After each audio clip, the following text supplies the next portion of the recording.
Hello there, and welcome to this session doing white tactics in the Catalan.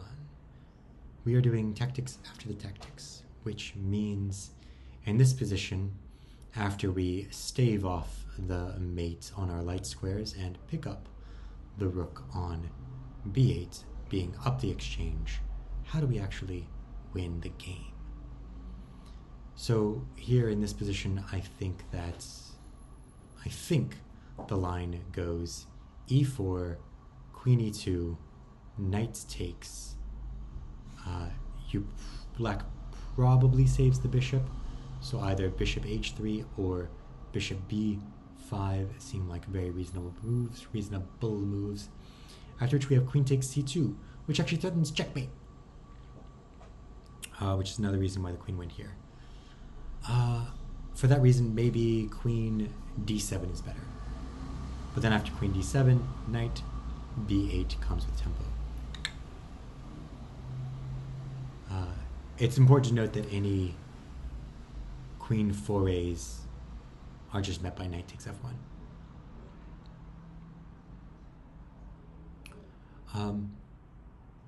It's going to be mate pretty soon in this position. Just to demonstrate, boop is indeed the line. And now bishop b5 again, top move, queen takes c7, top move. And yeah, so this is threatened, not yet actually, but it soon will be. This would be checkmate if the queen were not there. So I'm thinking something like this and this would be very reasonable plans. Yeah, black's king is just stuck in the middle of the board and he has no way out. So this game should be over quite soon. h4, knight c6. Knight c6. What's the point behind knight c6? Is it to win the rook on a8? Bishop takes. And now we're going to give a check.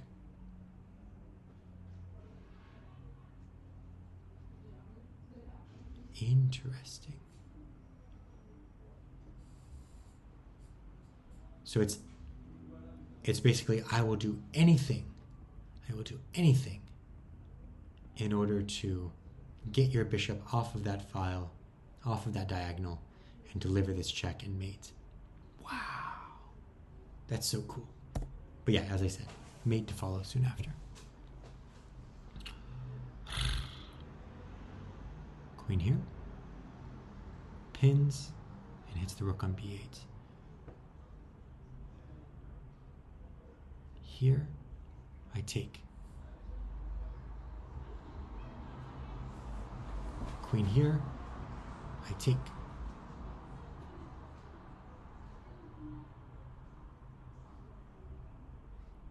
Yep, okay, so queen f4. I'm happy to have found that so quickly. I think maybe the best move in that position is, I was going to propose queen f2, but I just saw that I have knight takes f2. I saw the knight was defending this square, but I didn't quite see that knight was defending that square. So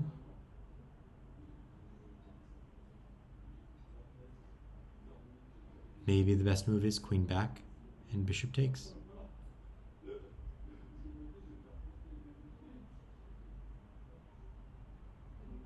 Sad.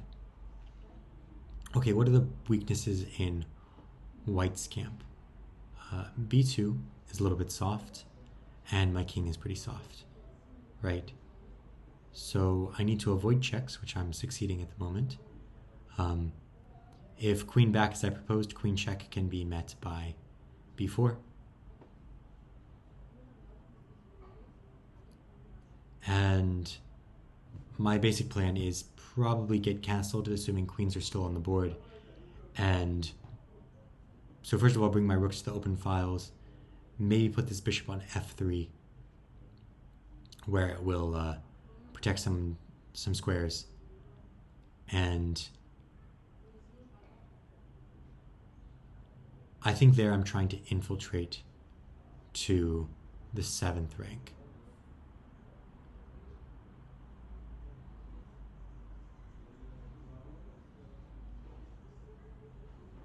maybe my bishop belongs on e4, where it can coordinate with my queen to generate some kind of attack that will induce simplifications, induce weaknesses, and therefore simplifications. So queen f4, bishop, queen takes. Oh no, not quite.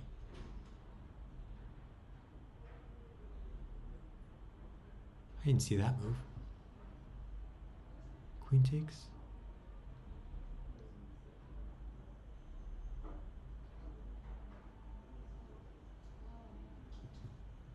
Okay. I didn't see that defense.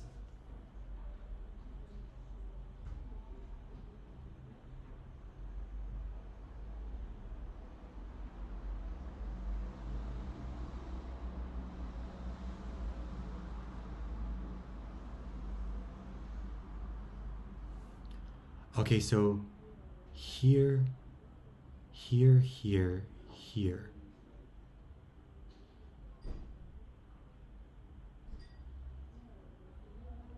It's still working. But I'm much weaker. My king is much weaker than it would have been otherwise. Yeah, I didn't identify the right resources for white in that, for black in that position. Right. This is not without its danger.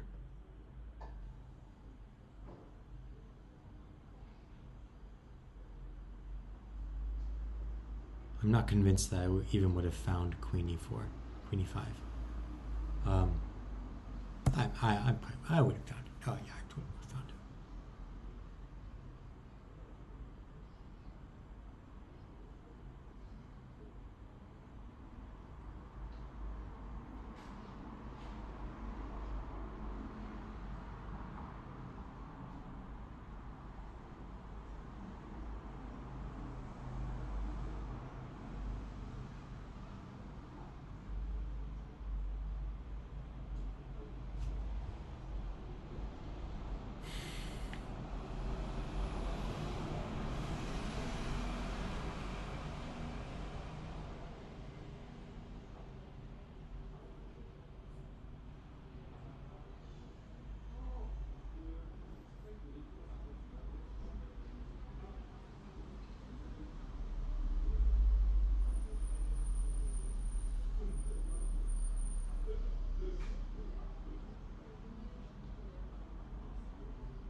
Maybe I take the bishop on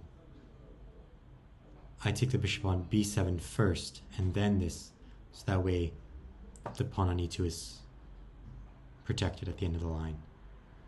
Then if rook infiltrates, maybe bishop a3. Maybe bishop a3 softening up this pawn.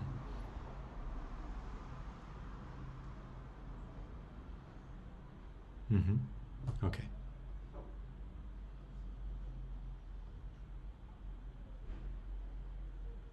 So here I'm going to take this one for, yeah.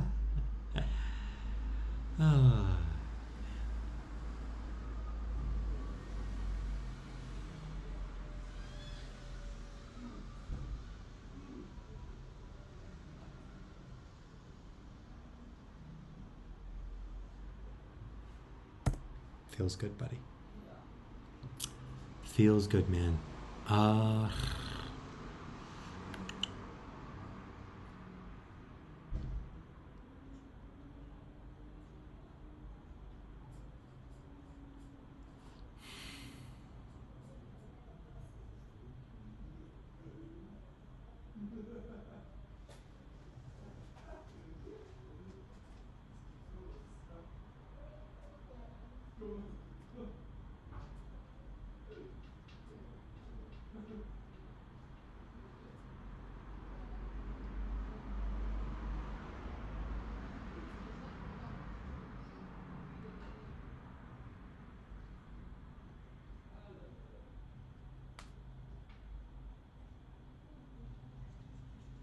Let's just imagine they do nothing. Something like g6. Am I really threatening take? Bishop takes, rook takes. No, not quite. But maybe I'm threatening bishop out. That way I can have rook takes, and then bring the other rook in. Yeah.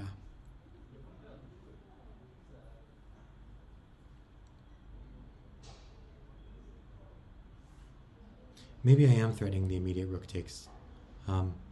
Bishop here, queen here. Let's just imagine that they pass, right?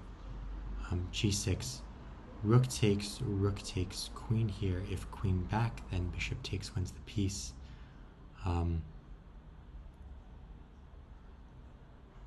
And like if king up there, I have king h8, queen h8.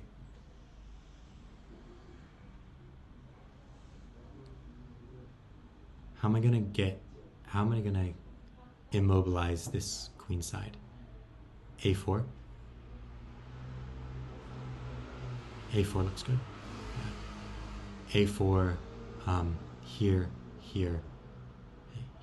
here.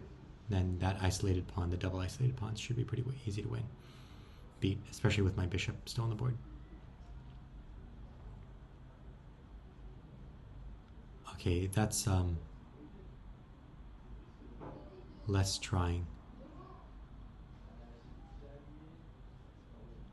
No way.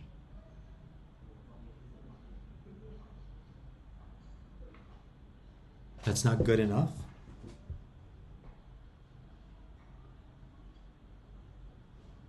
What happens if rook takes?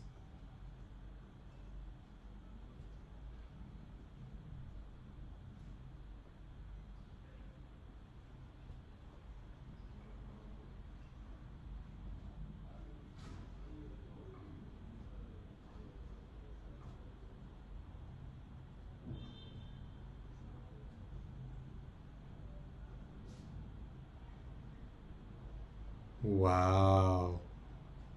This is literally tactic after the tactic. This is exactly the whole reason I'm doing this series. The whole reason.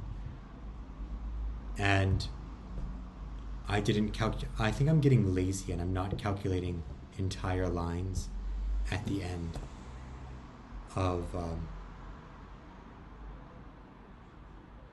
positions.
Okay, so it looks like I pick up the light squared bishop by force. My plan is then to get castled and play a4. So let's actually calculate at least one concrete line here.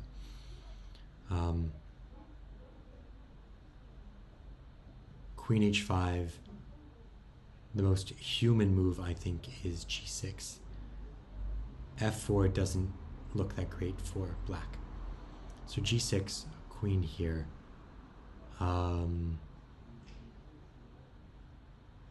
Let's say knight out.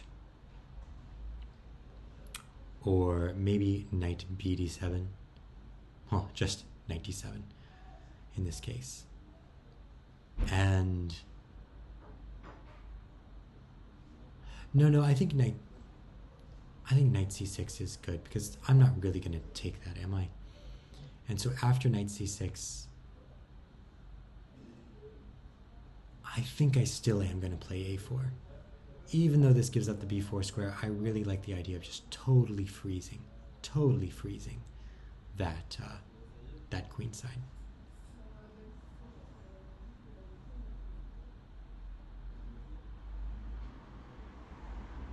Takes knight c6, a4. Oh, well, castles first, but a4. But yeah, knight b4 comes with tempo now. Extreme tempo.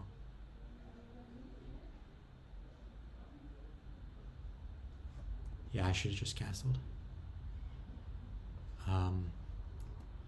Yeah, you gotta castle first.